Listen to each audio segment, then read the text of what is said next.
Preimage aggregation. There may be preimages. Well, we have a preimage is extrinsic. It's just a sequence of tuples giving us the preimage data and the service that is requesting it. Yeah, service index. Can be no duplicates. And we are going to require that the key, let's do this the other way around, that the hash of that preimage data is not a member of the keys. It's not a member?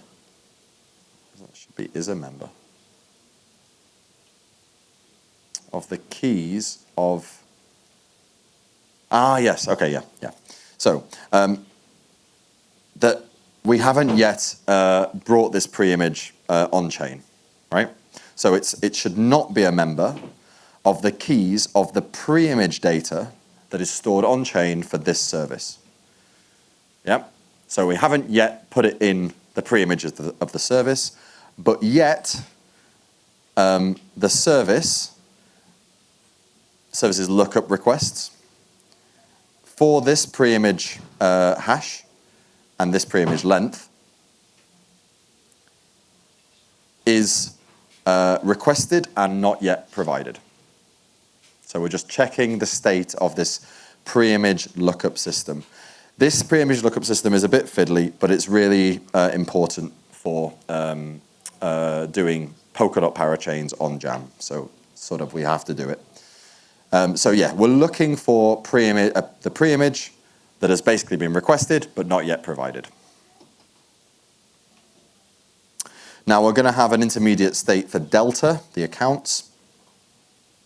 That's delta dagger. Delta dagger is the same as delta, except for all of the preimages and service IDs that are in our preimages extrinsic, we're going to go and we're going to add the preimage data into our preimages map.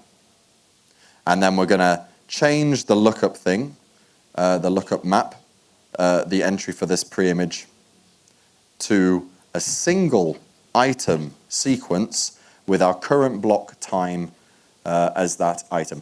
Now, in the past, I mentioned how this lookup system works. It's a sequence of up to, I think, 3 times. We can either have 0 times, in which case the preimage has been requested but is otherwise unknown. 1 time, in which case it has been requested and provided, it's sitting there in our system and everyone is happy.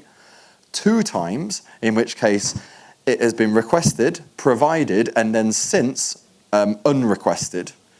It is still sitting in our preimages, it's still sitting in the system, but it is kind of sitting around, kind of zombified. It can't be used, it can't be drawn upon, except when validators are doing audits, at which point we may need to know what a past data for some, we may need to make a hash lookup of some past preimage. Yeah.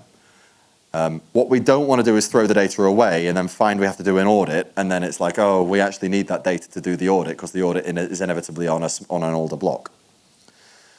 Finally, it might have 3 items, in which case, of course, it means it has been requested, provided, thrown away, or unrequested, and then before it was thrown away, requested again. Yeah? In which case, it's now available and ready for use. What we don't do is arbitrary numbers of these. So if you then wanted to unrequest it, you'd have to wait. And you have to wait until that last re-request is old enough that the audit period has passed, and we don't need to remember that it was requested and unrequested those times. Right. This is all looked after in the state transition functions for the host functions. So you don't need to, it's worth knowing so you understand what the logic's trying to do, but as long as you follow the logic, it's fine. You don't have to worry about missing anything.